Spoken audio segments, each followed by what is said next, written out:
Hello and welcome back to episode 3 of Transfer Weekly, where we give you the rumours for Crystal Palace, we give you our opinions on how they will benefit us.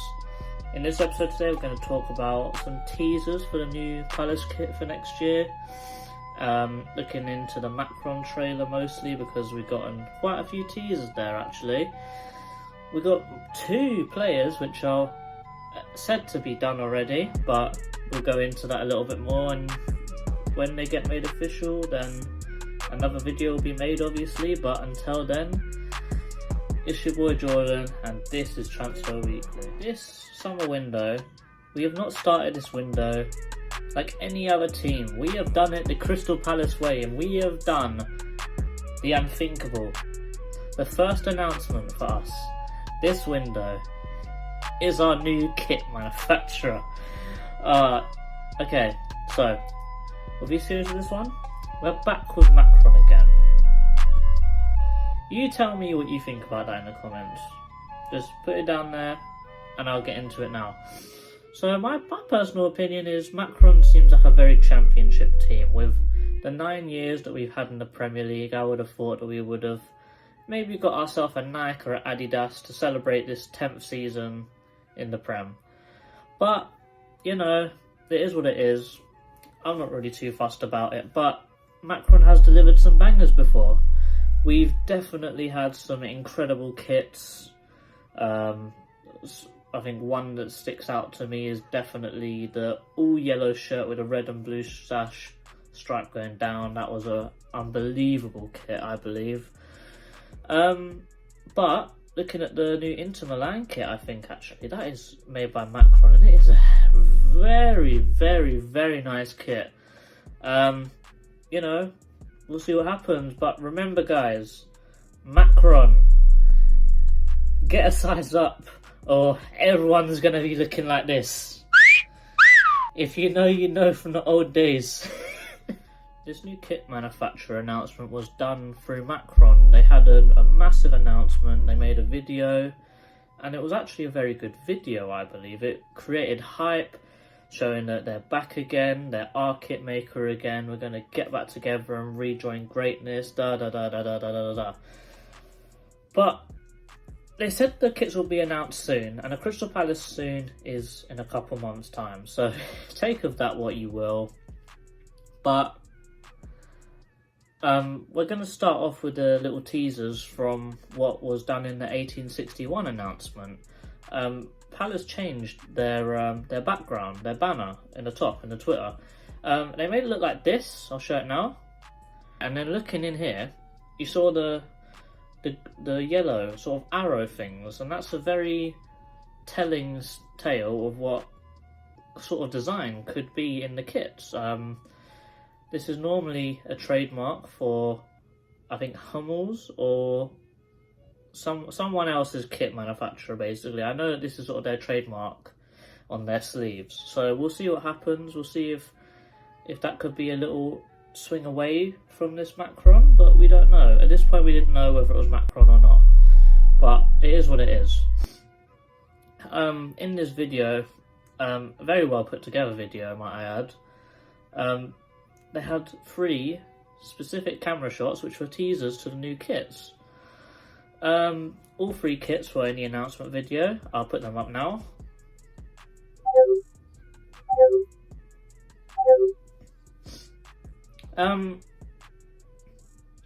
Let's start with the red and blue one.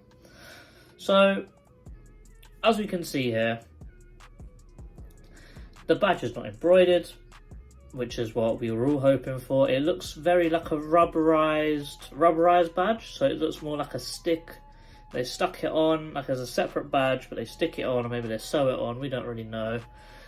But these are definitely the shorts. As you can see from the seam, that the logo is so close to the seam that it can't be on a shirt, because a shirt will have just a pure bit of fabric. There wouldn't be a seam underneath it, so it's got to be the shorts. Blue shorts. Not pretty much always have blue shorts. I think when looking at it, I think it's on a red. It's either on a red sort of table, so you get a good shot of it, or the red is sort of the inside texture, or maybe it's like a half and half thing. We don't actually know. But when we zoom in, so if we can zoom in up here on the badge, we can see that underneath the football it says 1861. So that 1905 change has definitely been in the pipeline for a while, because there's no way that they can announce it's 1861 like a couple of days ago and then have these kits ready in a couple of days. So it must have been an ongoing process, and it must have already been approved for a little while. So they were just announcing it so they can announce the kits with that new change to the badge done. So it must have been a long process, because we're going to have to get the league's approval, the FA's approval, and get it on the badge. So this sort of change has been happening for a while, I would guess. Yeah, so this white kit, this one here, I would guess that this would be the away kit. The only reason why I guess it would be the away kit is because we've had previous kits which have been white and sort of the away kit. It has this green element to it, actually. I quite like that colour. It sort of gives off a nice little contrast to the white and then the green. I think it will look really nice. Nice. In my head, I'm imagining an all-white kit with the Crystal Palace badge, the MACRON badge, and then the cinch logo along the front, or whatever the arm sponsor is, to all sort of match that colour. I think that will be a very nice kit.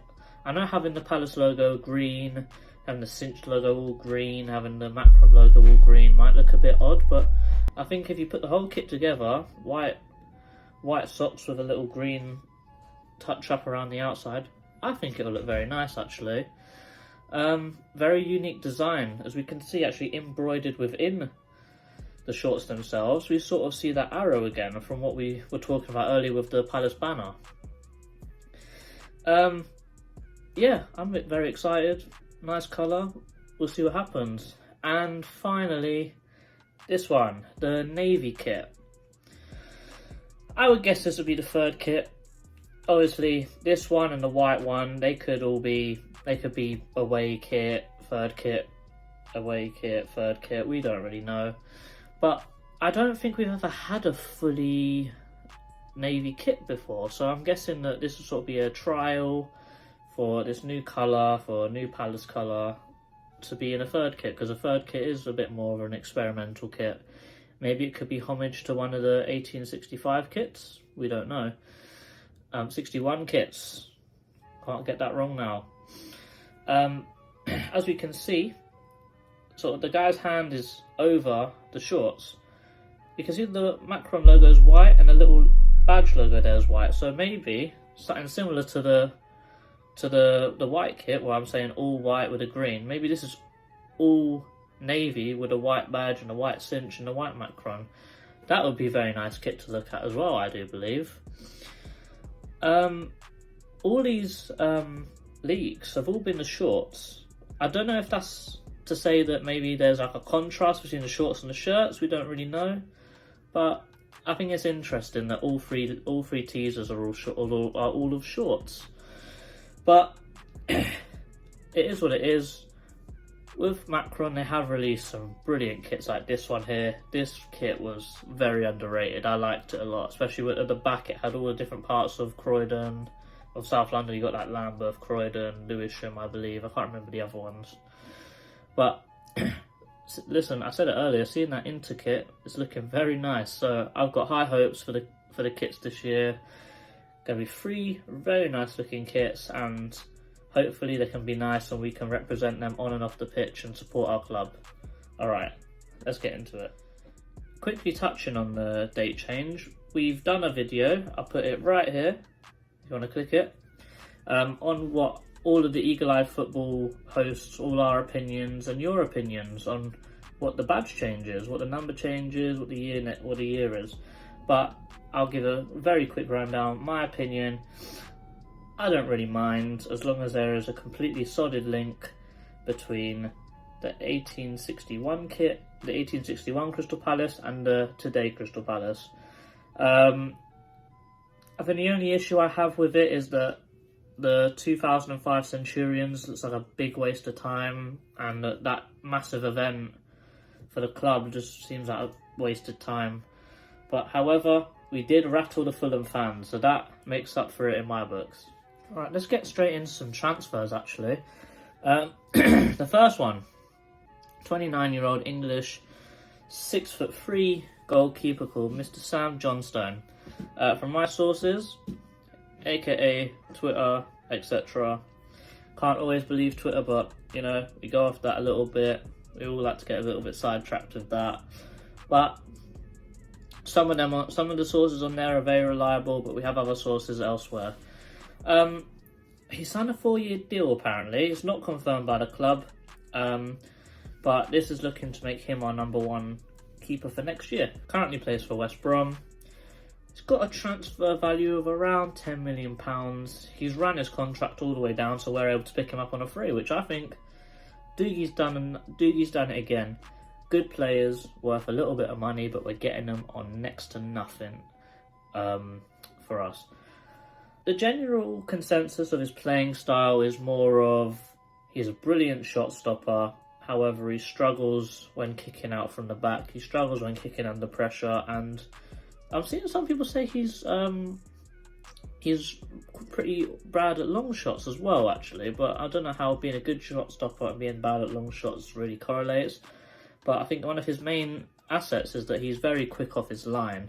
So if a striker's through, he will definitely come off his line very fast and close the angle, so it makes it hard for the striker to shoot at a full net when he's actually giving him half a net to shoot at. It makes it a bit harder for him.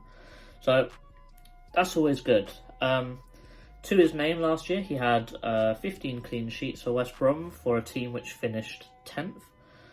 The worst beating that they received that year was a 3-0 defeat to Fulham, who were the champions of the Championship, which I don't think is actually that bad of a result for him to only get that as their biggest beating that year.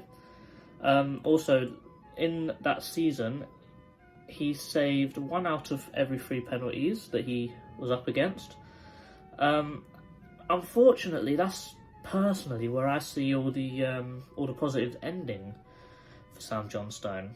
This is because last season he let in 0.9 goals per game, which is basically a goal a game. That's not very good, and his save percentage is only 63%. I know that the Championship, there's more shots, there's less on target, the shots aren't of as high quality, but still 63% isn't extremely good. However, you can argue that back and say when he was in the Premier League and in West Brom as well, there were loads of shots going at him, but he was saving a good chunk of them. So maybe with a better defence in front of him, he would excel. We don't know yet. Obviously, it is what it is. We'll see what happens. Another issue. He's not extremely good at passing under pressure. Would he fit into Vieira's system? I'm not extremely sure, because Vieira does like to draw in the opposite strikers by passing around the back, seeing what happens, maybe pinging a long ball to our wings in Zaha, Elise, maybe Edouard if he comes short enough. But I don't know. I think that his pass percentage, per 90 is only 56%, and that's short and long passes, so that's not extremely good for a goalkeeper. I think VG's is like 76, and we think his kicking is awful. And I think he's even got worse kicking than Butland. Don't count me, don't hold me to that stat, because I haven't researched into Butland. But last year he made 3 mistakes. Goalkeepers do make mistakes, it does happen, but the mistake could be a ball fumble. It could be not pushing the ball out enough. However, he's made 3 mistakes, and all 3 of those mistakes, they all led to goals.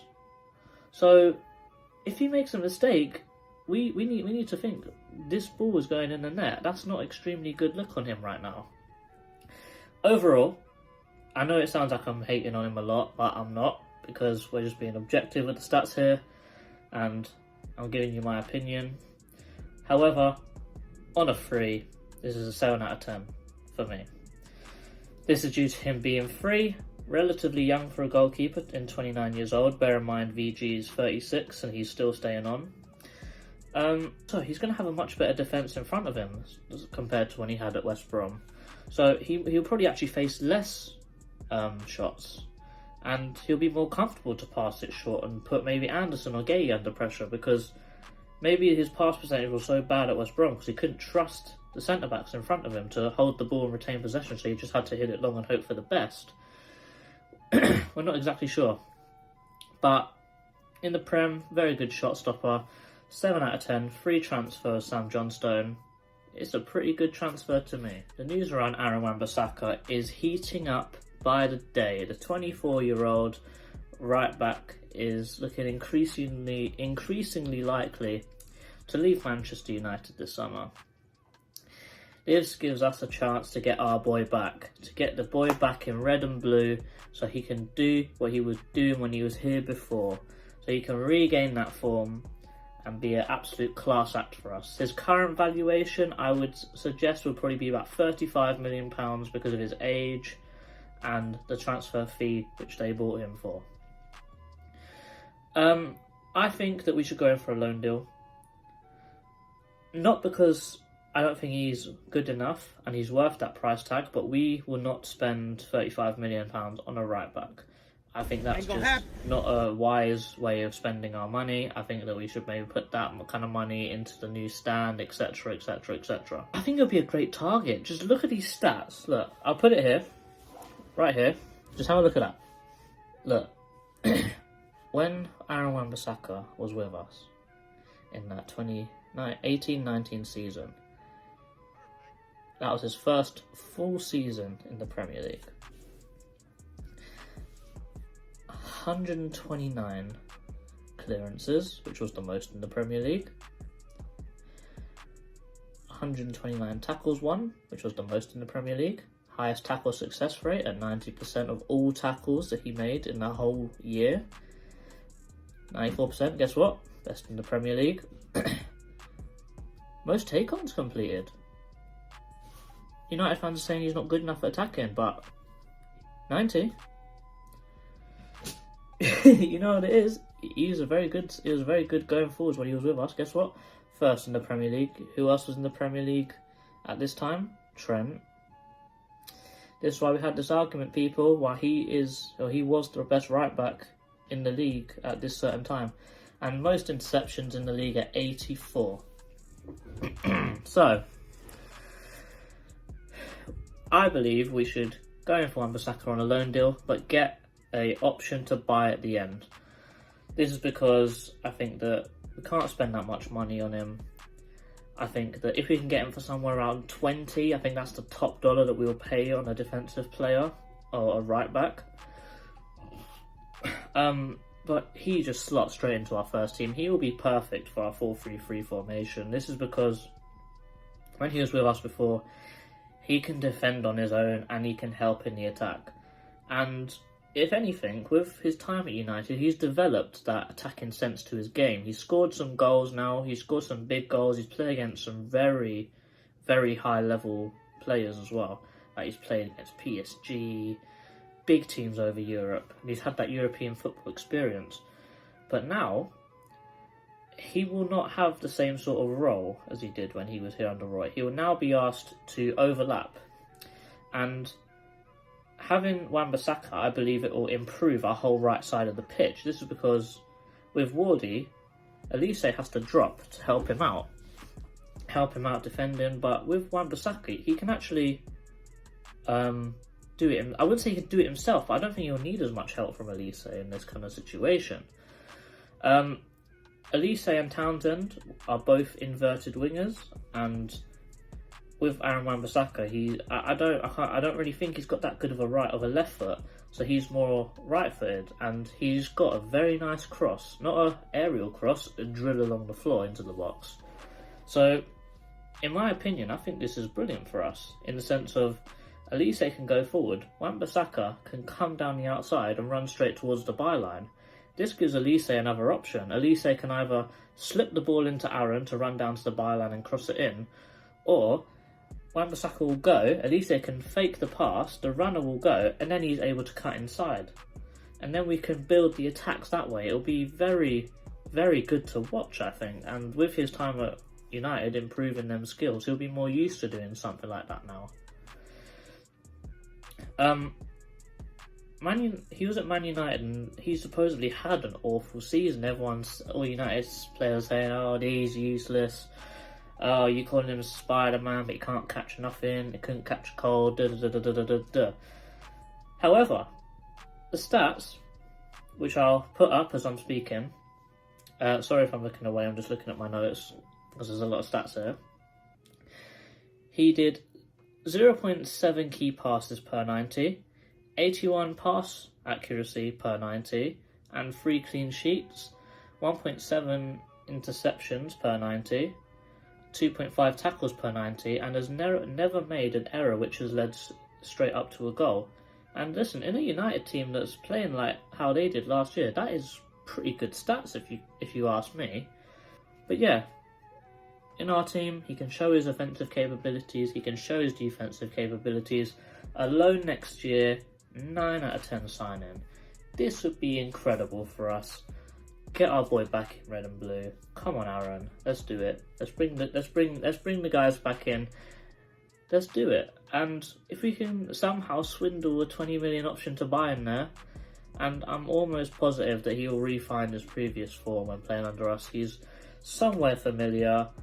He's back with his family. He's back with his friends. He'll be loved by the fans. He won't be ridiculed like he is at United week in, week out. And the talented right back that we sold to them will come back to us and he'll look like a £50 million player again. So if we do get him, many more years to come. Aaron's only 24 now. Could be a club legend. We don't know. But come home, Aaron. Let's do it. Wow, this one was a little bit unexpected. I'm just lost for words. As I was writing the script, the news broke, and I'll just show it. I'll just show you. Look at this, right here. Fabrizio Romano, English talent Malcolm Ebiowe won't join Manchester United. He's set to sign his contract with Crystal Palace after medicals completed this week. It's a done deal. He will leave Derby to join Palace. His contract will be valid until June 2027. And just show the meme. Well, it's funny. This is very funny. A young talent that's got a head screwed on, or his agent screwed on, or both. We just don't know. It's crazy that Palace have got the pull, a better pull than Man United now.